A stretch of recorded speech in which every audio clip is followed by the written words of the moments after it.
Hello mga lods. Ang tagal nating nag-upload sa ating channel. So, pasensya na kasi nag-upload lang ako pag marami ng katanungan na mababasa ko sa aking FB page. So, ngayon, konti lang ang katanungan at pinipili ko lamang. At itong napili ko ay napakagandang tanong. So, kailangan kong sagutin. Pero kung ikaw po ay maselan sa mga topic na ganito, huwag ka na pong manood dahil ang topic na ito ay hindi para sa iyo, kundi para sa mga taong bukas ang isipan. At ang kanyang tanong ay ganito, no? Sa tuwing hubang dumidede si Dodong sa papaya ni Inday, ay ano ba yung tips o gawain para hindi ma-bored si Inday at mas na-enjoy pa niya yung pagdede, no? Pagdededede, no? Sa pagdededede ni Dodong, no? So ano ba? Ano ba yung maipapayo natin kay Dodong, no? Sa kanyang tanong na siguro si Inday ay nabuboard na ganun lang ang ginagawa niya, tapos mas gusto pa siguro ni Inday na mas palawakin pa ni Dodong ang kanyang sensasyon. So, kung ikaw po ay ano sa mga topic na ganito, huwag ka na pong manood. Ang grabe ang ano ng boko. Dahil para lamang to sa mga taong bukas ang isipan.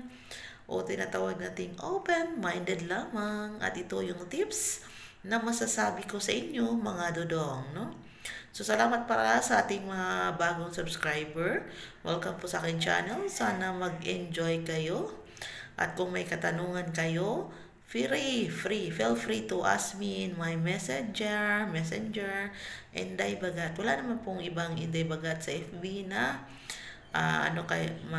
makikita nyo lang agad yan. Wala naman ibang mukha doon, ako lang.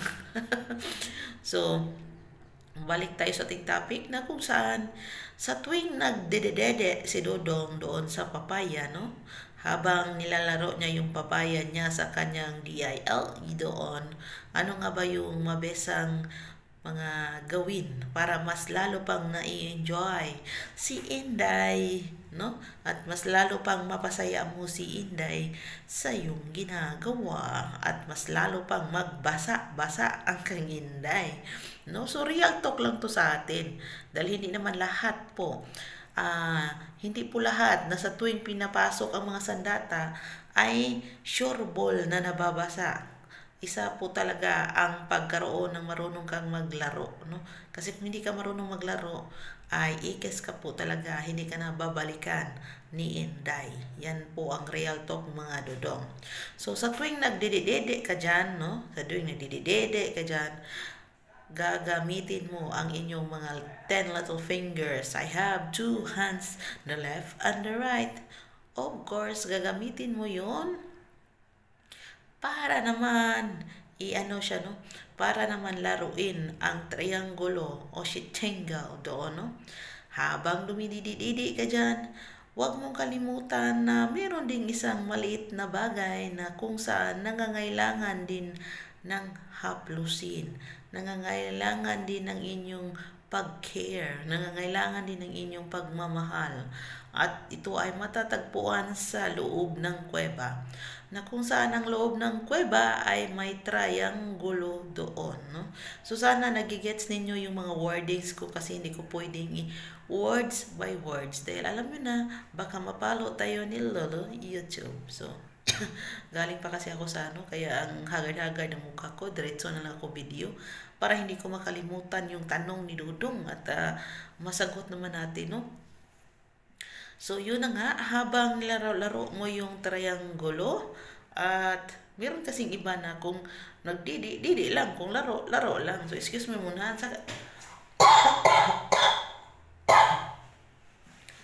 Meron kasing mga ganyan, no, na parang wala lang ba, parang nag-roleplay nga, pero hindi mo man na-feel yung pag-roleplay nila kasi mas maganda talaga na double yung ginawa mo para pag sumabog ay todo talaga, todo na to, no, ganyan ba? Hindi yung paisa-isahan. I-combine mo para mix emotions, mix yung ungol doon at mas na-enjoy at mas na-feel pa ni Inday kung gaano mo siya kamahal, kung gaano mo siya pinahalagahan at pinasarapan. Mga ganon ba mga teknik mga dodong? Huwag kang killjoy dyan, dodong, no? Huwag kang KJ dyan, no? Yun nga. Habang inano mo, nilalaro-laro mo din yon, no? Pero nilalaro at inhaplos mo yun sa dahan-dahan. Huwag mong ipasok, no? Huwag mong ipasok yung dalawang ano mo doon, no? Yung iba kasi ang sinabi ko laro lang. Yung laro is yung paghaplos, pag-turn into circle, pag-turn into left and right na circle. Hindi po ipasok, no?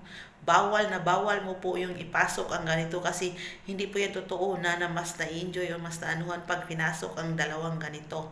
Hindi po yan totoo, no? Mas na ano kung ginaganon-ganon mo lang yan doon, no? Ginaganon-ganon mo lang, hinihilot-hilot mo lang, minamasa-masahe mo lang doon. At pinipinch-pinch mo lang siya ng pinipinch-pinch mo lang siya na mahinang-hina. Hindi yung ganito na i-ano mo doon sa kuiba. Hindi po yan totoo, dodong. Huwag po kayong maniwala dyan. Mas nasasaktan po ang babae pag yan ang ginagawa ninyo, no?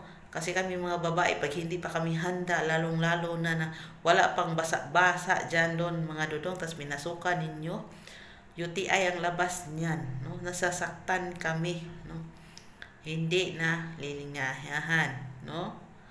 So, alam nyo na ang sinasabi ko. Sana may nakuha kayong konting tips dito sa ginagawa ko na pag once na ano kayo dyan sa papaya, naglaro kayo sa papaya, of course, laruin din nyo yung triangulo, no? Habang naglalaro kayo sa triangulo, ano mo lang yan, back and forth man yan kasi, back and forth, mga ganyan, no? So, magka-partner po talaga yan siya. Pag nilaro mo yung papaya, laruin mo talaga yung triangulo. Ang sinabi ko, laro at hindi pasukin. Kasi iba na po yung pasukin. Iba na yun. May tamang timing, may tamang oras. Kung kailan at anong oras mo dapat pasukin ang kuweba. Hindi po porket ganun yung ginagawa mo ay pasukin mo na, no? May tamang timing dyan mga dodong kung kailan mo ipapasok yung mga ganyang bagay sa buhay ng isang kuweba. So, ganuhin na lang ko, no? So, ganun na lang ang ating gagawin, no? So, sana may nakuha kayong kunting kaalaman dito lang kay Inday Bagat, Open-Minded Vlog. So, see you sa next kong video. No, huwag kalimutan po sa mga hindi pa po naka-subscribe nyo, mag-subscribe po naman kayo dyan. At huwag nyo pong kalimutan na meron tayong mga patalastas dyan. Huwag nyo pong isunod. Bye for now.